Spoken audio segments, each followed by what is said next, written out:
आतंक चहूकडे दुःखाचा भवताल मरण यातना, सुख शोधण्यास सुख सोडून तू अनुभवल्या वेदना, केवळ ज्ञानानी प्राप्त केलीसी मधुरामृत ही वाणी,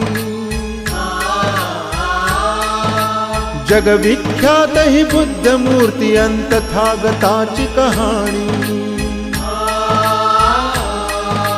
विश्व शांतीचा शांती दूत तू विश्वव्यापी कल्याणी, बुद्धं शरणं गच्छामि